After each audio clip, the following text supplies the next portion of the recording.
எல்லாரும் எழுதுறாங்க. நவகிரகம் இல்லாமல் இந்த உலகத்தை இயக்கவே முடியாது. இடைக்காடரு சித்தர் இருந்தார். இடைக்காடு சித்தர் ஒருத்தர் இருந்தார். அந்த ஊரில் மழையே வரல, பஞ்சம் பசி பட்டினி, எங்கே பார்த்தாலும் சாப்பாட்டுக்கு வழி இல்லை. எல்லாரும் போனாங்க. சுவாமி சித்தர் பெருமானே, இடைக்காட்டு பெருமானே. அவர் ஆடு மாடு மேய்ச்சிட்டு இருந்தார். ஆடு மாடு மேய்க்கிறவர், ஆடு மேய்க்கிறவர் இடைக்காடு சித்தர். திருவண்ணாமலையில் ஜீவசமாதியானவர் இடைக்காடு சித்தர். திருவண்ணாமலைக்கு நேர் பின்னாடி, கோயிலுக்கு பின்னாடி போனேன்னு தெரியும், ஒரு மரம் இருக்கும், வன்னி மரம். அதுக்கடியே தான் இடைக்காடு சித்தருடைய ஜீவசமாதி இருக்குது திருவண்ணாமலையில். யாரும் போக மாட்டாங்க. அந்த பெருமாண்ட கேட்டாங்க, எல்லாரும் ஊருக்கு போங்க, நான் சொல்கிறேன் அப்படின்றாராம். யார்? இடைக்காட்டு சித்தர். அப்படியே தியானத்தில் உட்கார்ந்தார். பார்த்தா ஒவ்வொரு கிரகமும் வேற வேற திசையை மாறி இருக்கு. இன்னமும் சாதாரண காலண்டரில் சுபுங்க, ஞானிகள், சித்தர்கள், முனிவர்கள் வகை இயங்குது. நவகிரகங்கள்லாம் எல்லா திசையும் மாறி இருக்கு. சுப கிரகமாக இல்லை, யாரும் சுப பார்வையாக இல்லை, சுப பார்வை இல்லை. அதனால இந்த நாட்டுக்கு, இந்த ஊருக்கு தோஷம் வந்துருச்சுன்னு எல்லாம் பார்த்தார். நேர தம்முடைய தவ வலிமையினால் ஒரு சின்ன பலகையை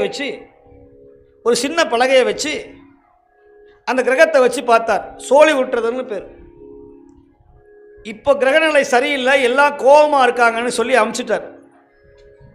இந்த சித்தர் என்ன பண்ணார்? இதை பக்கத்தில் இடைக்காடு சித்தர் வாழ்ந்த ஊர் இன்னும் இருக்கு, இடைச்சி ஊரணின்னு பேர். கவலைப்படாதீங்கன்னு சொல்லி நவகிரகத்தை தம்முடைய ஞான சக்தியினால் வரவழைச்சி 9 கிரகமும் வந்துச்சான். யாரை பார்க்கறதுக்கு? இவரை பார்க்கறதுக்கு. எல்லாரும் வந்துட்டீங்களா? நீங்கள் வந்த நேரம் சாயங்காலம் 6 மணி ஆச்சு.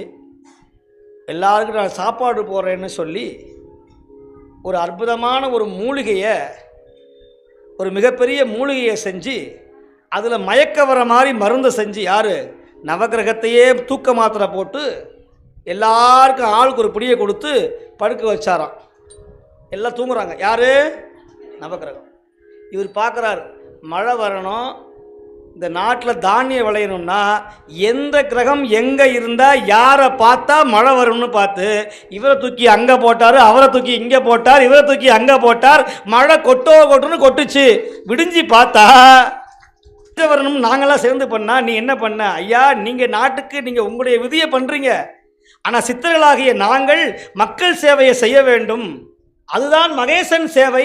அதனால நீங்கள் கொஞ்சம் மனமிறங்கி இந்த மக்களை காப்பாற்றுங்கிறதுக்காக இந்த பிழையை செய்தேன், அந்த சாபத்தை நான் ஏற்றுக்கொள்கிறேன்னு சொன்னாங்களாம். பரவாயில்ல, நீ நாட்டு மக்களுக்காக சேவை செய்கிற, உனக்கு மிகப்பெரிய அனுகிரகம் உண்டுன்னு சொல்லி அந்த 9 கிரகமும் நன்மை செய்து போனதாம். இது நடந்த வரலாறு. இடைக்கிழமையினால இடம் மாற்றி அமைத்த ஒரு சித்தர் இடைக்காட்டு சித்தர்.